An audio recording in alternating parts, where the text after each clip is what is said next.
پیچھے ڈال رکھا ہے. سیم یہ سارے حالات ہمارے بیان ہو رہے ہیں. اس کو دیکھتے جائیں اور خود کو بھی دیکھتے جائیں اس کے اندر کہ ہم کہاں پہ ہیں.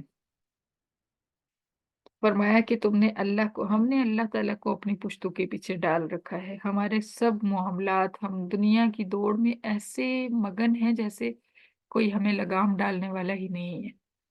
اور جب اللہ تعالیٰ لگام ڈالتے ہیں تو پھر بندہ جو ہے نا بے بس ہو جاتا ہے. پھر کوئی نہیں اس کو اس لگام سے چھڑوا سکتا. اس لیے اللہ کے ساتھ بنا کے رکھیں، اللہ تعالیٰ کے ساتھ محبت کریں اور اللہ کی محبت مانگیں اپنے لیے. کیونکہ جب اللہ تعالیٰ کی محبت انسان کو مل جاتی ہے نا تو پھر ہی ہر معاملے میں انسان اللہ کی رضا کو سامنے رکھتا ہے.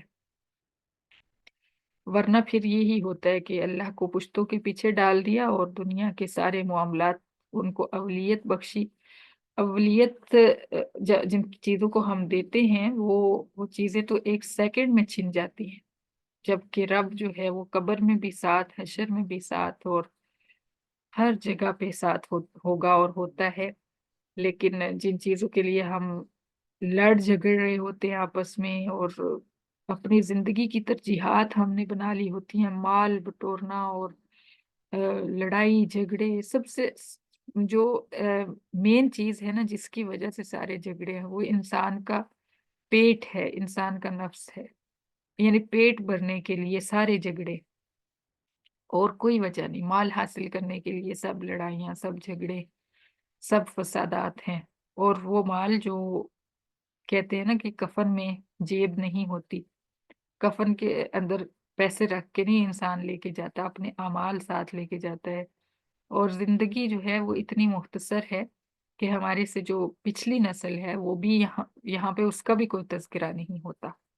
اس دنیا میں تو جو چلا جاتا ہے 6 ماہ کے بعد ہی اس کا تذکرہ ختم ہو جاتا ہے. تو پھر ہم اتنے غافل ہوئے ہوئے ہیں، اتنے زیادہ مگن ہیں اس مال و متاع میں، ہمیں لگتا ہے کہ نہ تو ہم سے پہلے کوئی یہاں آباد ہوا تھا اور نہ ہی ہمارے بعد کسی نے یہاں پہ آنا ہے، ہم ہی ہم ہیں بس. تو یہ سوچیں جو تھیں یہ پہلے لوگوں کو بھی تھی، لیکن آج وہ مٹی کے ڈھیر بن چکے ہیں، ان کا کوئی تذکرہ ہی نہیں ہے اس دنیا میں. تو اللہ تعالی کو سامنے رکھیں اور دنیا کو پشت کے پیچھے ڈال دیں، پھر دیکھیں کہ دنیا کیسے آپ کے پیچھے بھاگتی ہے.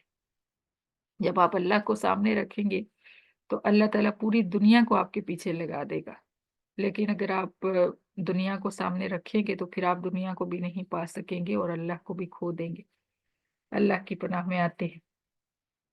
ان ربی بما تعملون محیط، اور فرمایا کہ حالانکہ میرا رب جو ہے تمہارے اعمال کو گھیرے ہوئے ہے، جانتا ہے جو کچھ تم کر رہے ہو. وَيَا قَوْمِ اعْمَلُوا عَلَىٰ مَكَانَتِكُمْ إِنِّي عَامِلٌ، اور پھر فرمایا کہ تم اے میری قوم تم بھی عمل کرو، میں بھی عمل کر رہا ہوں. تم اپنی جگہوں پہ عمل کرو، میں اپنی جگہ پہ عمل کرتا ہوں. سوف تعلمون، جلدی تم جان لو گے. من یأتیہ عذاب یخزیہ ومن ہوا کاذب، اس شخص کو بھی جان لو گے کہ جھوٹا کون ہے، اور اس شخص کو بھی جان لو گے جس کے پاس عذاب آئے گا اور اس کو پھر رسوا کر کے رکھ دے گا. وہ عذاب کوئی ہلکی چیز نہیں ہوگی.